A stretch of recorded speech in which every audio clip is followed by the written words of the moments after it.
Me. CNN national security commentator is joining us. Former Republican Congressman Mike Rogers, who chaired the House Intelligence Committee. Actually, let's go to Chris Cuomo, who's got Donald Trump standing by. Chris?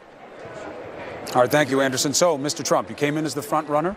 You were treated that way. People had a lot of targeted questions for you, both from the panel and from the other candidates. How do you think it went? I thought it was great. I really enjoyed it.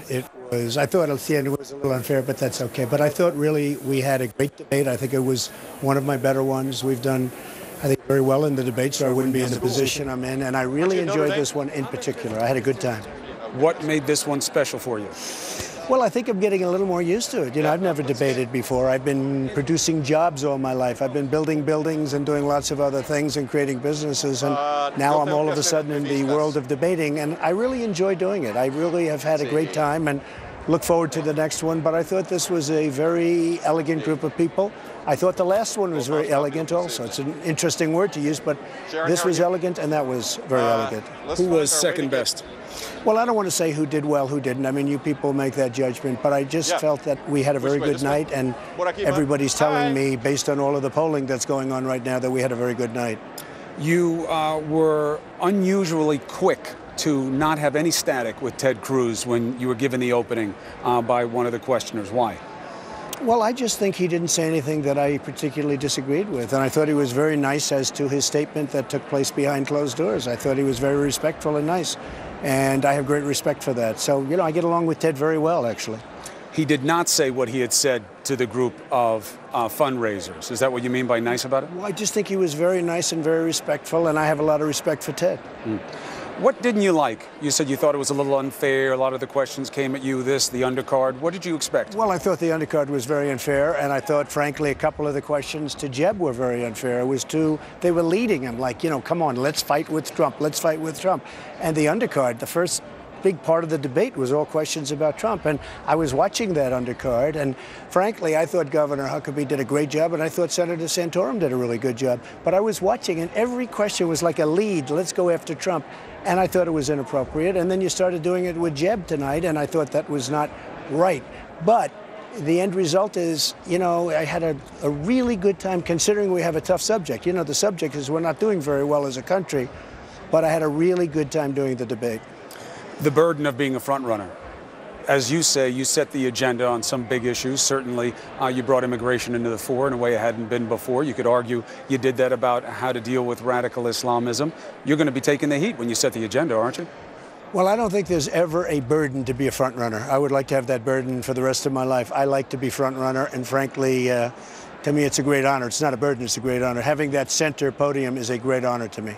Now, I want to make sure that we got something right tonight. You were asked by Hugh, will you promise to honor basically the pledge that you'll stick with the party no matter what? You said yes. Well, look, number one, I'm in first place, not by a little bit, by a lot. You see the polls that came out today. Washington Post, ABC came out with a big one. And I mean, it's been amazing. Monmouth came out with one that was 41 to 14 or 15. So, number one, I'm the front runner, but I've really gotten to respect so many of the people in the party that I didn't know on the other side. I've been in the party, but I've been a contributor. I've been sort of a fair-haired boy. Now, all of a sudden, I'm a little bit different, but I've gotten to know so many of the people, including many of the people on the stage. I have a lot of respect for a lot of the people on the stage, and so I just decided, I didn't know that question was going to be asked, but when they asked it, I did not hesitate. I decided to just say, yes, I'm a Republican. And I'm going to be a Republican. I'm not going to be doing a third party. No matter what? No, not no matter what. I mean, look.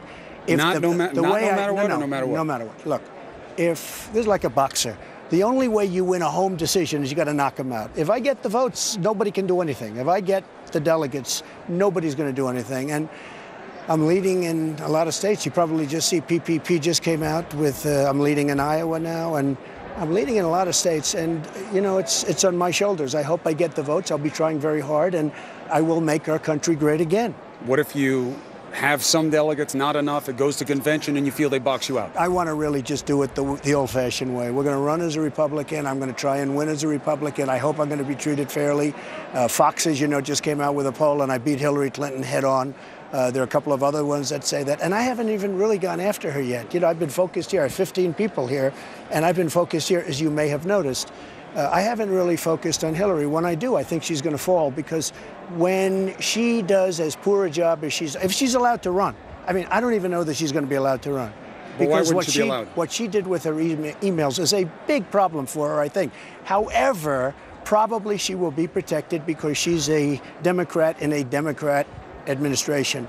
But on the assumption that she's allowed to run, I think I will beat her soundly. I hope.